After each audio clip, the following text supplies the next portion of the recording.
Olá, pessoal! Hoje nós vamos fazer a correção das atividades do PET referente à semana 4. Vamos conhecer um pouco do que você já sabe?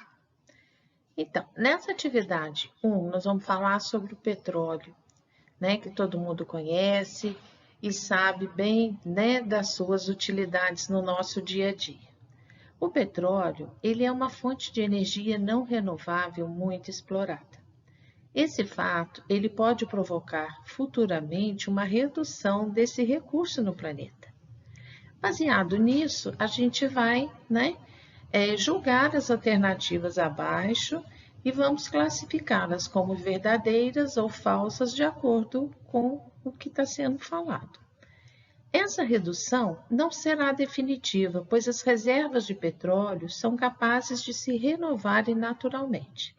Essa alternativa é falsa. Por quê? Porque o petróleo é um recurso não renovável, né? É um recurso natural não renovável. Ele se forma no fundo dos oceanos a partir da compactação da matéria orgânica. E isso leva muito tempo, leva milhões de anos, né?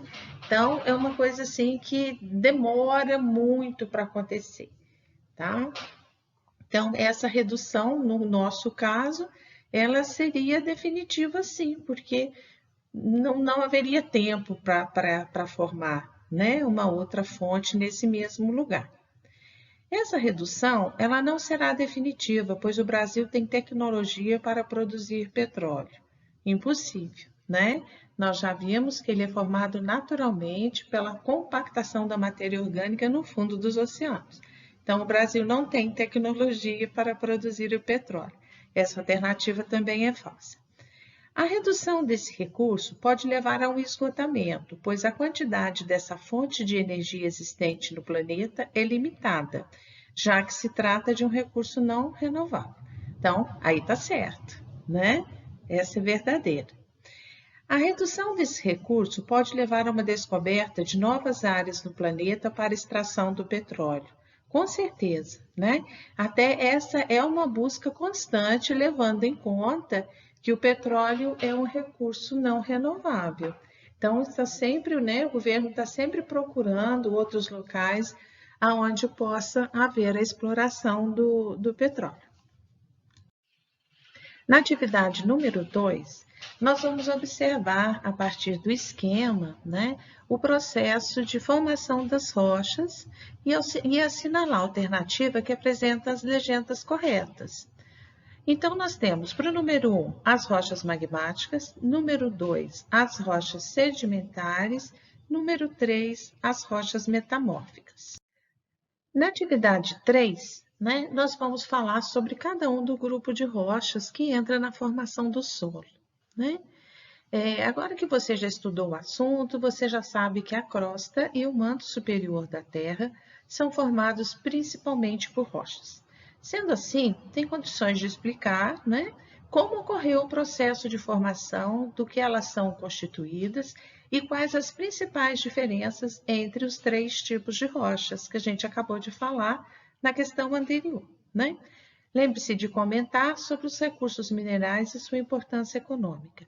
Então, vamos começar agora conceituando, né, o que são rochas.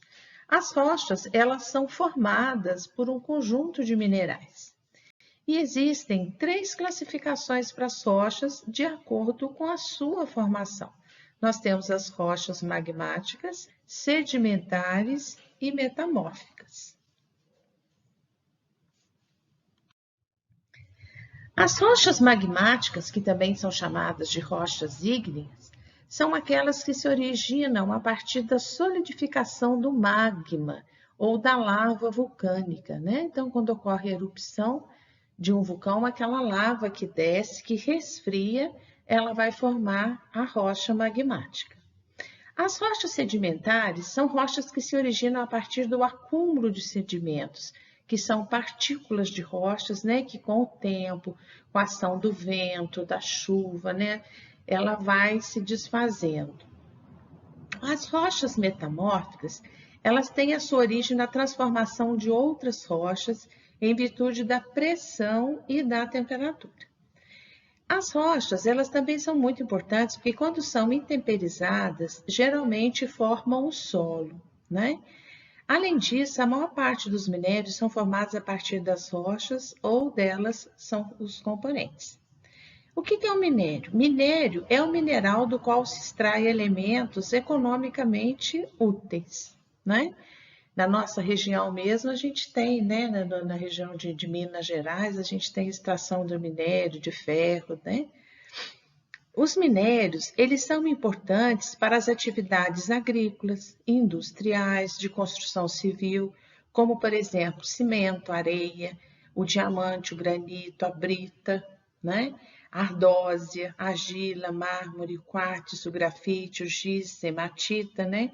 Que é o minério de ferro, a bauxita, que é o minério de alumínio.